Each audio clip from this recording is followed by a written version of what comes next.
think I prefer to use this microphone. I am a member. Hang on, I better make sure I can. Why is it?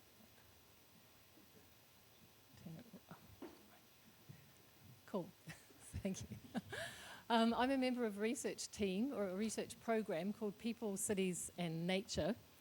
And it consists of 4 teams. So up on the top left, there's a team that's really focused on restoration planting practices. On the bottom left, there's a soils team, and they're really interested in microbiomes and the connections between soil health and plant health, but also human health as well. On the bottom right, there's a team that's really focused on animals in urban environments.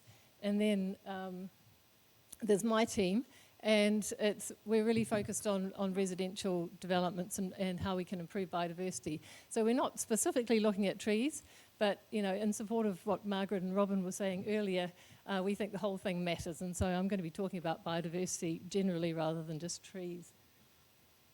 And we have the expertise, at least in our team, includes people with experience in urban ecology, but also in planning and in sustainable architecture and biophilic design.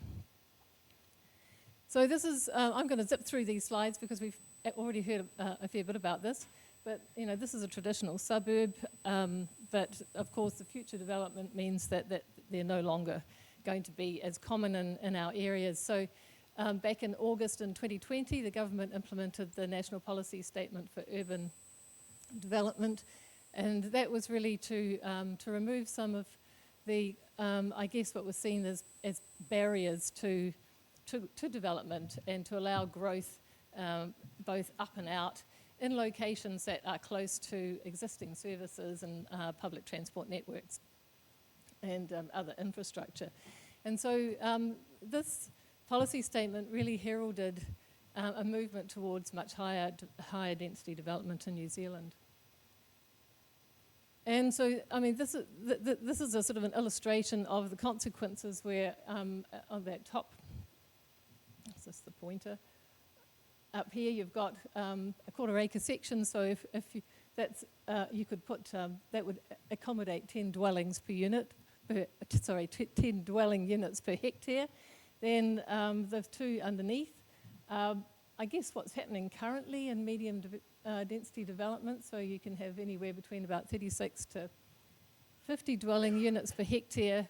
We've actually analysed a number of developments across New Zealand, and one of those has 80 units, but of course if you build up higher, then you can accommodate more, up to 250, for example. But in fact, the process towards moving away from sort of, I guess, the standalone houses and into townhouses has been going on for quite some time, since 2010. So the orange block in that graph represents the proportion of residential building consents for standalone houses, and you can see that decline which is being made up for in townhouses, which is the blue above. And I imagine that most of you will be familiar with these kinds of developments going on in your neighbourhood. They're very common now. This is a development just outside Christchurch. So this is where you've got a whole lot of standalone houses in a kind of a medium density arrangement. You can see there's very little scope for biodiversity. And this image is actually from Australia, but I like it because it kind of contrasts what we used to have in terms of lower density development with what we're moving towards. And so there are inevitably consequences for biodiversity. Now, in this table, I just want you to look at the one that's outlined in red.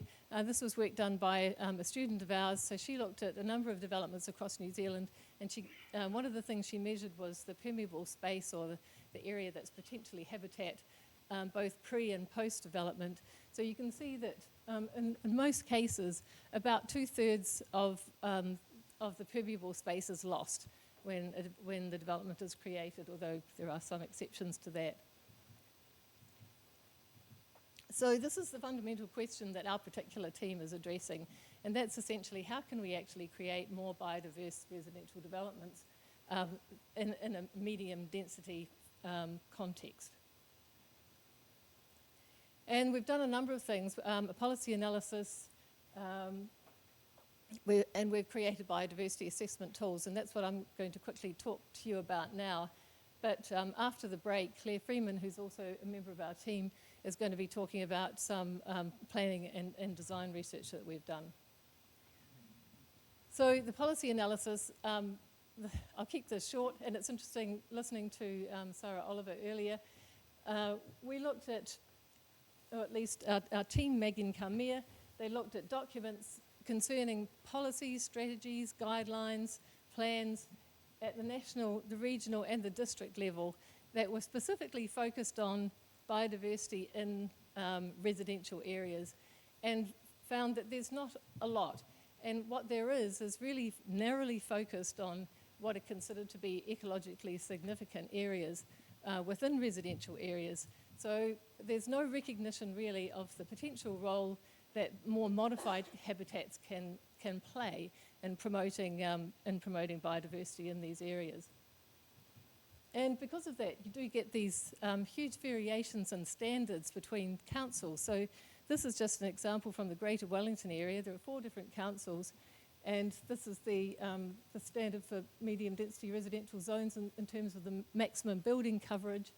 And you can see it varies hugely from 35% of the net site area up to 60%. And this is another standard. This is the landscaped area standards, and one of the speakers has already, I think in fact it might have been Simon Upton, referred to the low bar that 20% of the site must be landscaped, and that's the standard that Wellington City Council has adopted. Porirua says that 40% of the front yard setback has to be landscaped, but that's a minimum of 2 metres. Oh, and I should add actually, with the 20% of the site that must be landscaped, it really refers to the canopy cover. So in fact, you could have a single tree that was planted in a completely impermeable surface, and the canopy of that tree would count as a landscape surface. And then in those 2 other councils, then the decisions are just really made on a discretionary basis. So, so I think we need better policy and strategy, but I don't have a lot of time, and I wanted to talk about some biodiversity assessment tools that we are in the process of creating. Because again, Simon Upton mentioned that we don't have what a lot of other countries have, which is, they get called different names, but often they're called a green factor tool or a biodiversity factor tool. In fact, most of the ones that have been developed in other countries are more directed at sustainability, but we have created ones that are completely focused on biodiversity. So far we've created 2. One is called Garden Star, and that's focused on private property, private gardens, and the other one is the New Zealand Biodiversity Factor, and that's focused on residential developments. So in terms of gardens, they cover a really big proportion. Obviously, with the new development, they're going to cover proportionately less of our urban areas. But say in a city like Dunedin, which is where I come from, then residential areas, so houses and gardens, cover about 88% of the total urban area. And just the gardens themselves cover 36%. So that's a huge area. And the way that people manage their gardens, therefore, has a massive impact on the amount of biodiversity that they can actually support. And so we felt that we wanted to develop a tool that might incentivise people to actually do stuff in their gardens to support biodiversity. And this is a simplified version of the tool that people can actually take home and apply themselves, but there is a sort of a spreadsheet that you fill in information on things like the proportion of permeable area, the quality of the vegetation on that permeable area, management practices like whether you're using pesticides, whether you have a cat that roams about, and also context to some extent, so how well your garden is connected to trees and other elements outside the garden. So this is a PhD student, Jackie Tass, and she has just finished developing New Zealand Biodiversity Factor for residential areas. And the purpose of this is, well, we would like to see it taken up as a kind of a national accreditation tool, but it's really to educate the people involved that might be using it, designers and developers, and to incentivise them to actually come up with with better designs. And so there are, she started off with 3 main categories. So the first one is really the extent of permeable area. The second one is focused more on street layouts and how they promote the chance to create permeable areas. And the third is really on vegetation quality. I don't really have time to go into all the details. And then just most recently, Jackie has integrated our Garden Star tool into the neighbourhood tools so that we're actually evaluating all the private and the public space. And at the moment, we're playing around with how best to present that, so we've sort of landed on some kind of a speedometer type representation. But in progress, Jackie will be developing another evaluation tool for the buildings themselves, and ultimately one for industrial sites.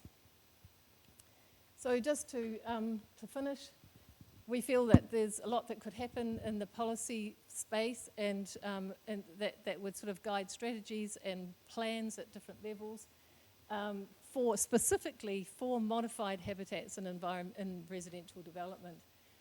There need to be more rules and incentives, and there's been a lot of discussion about that today.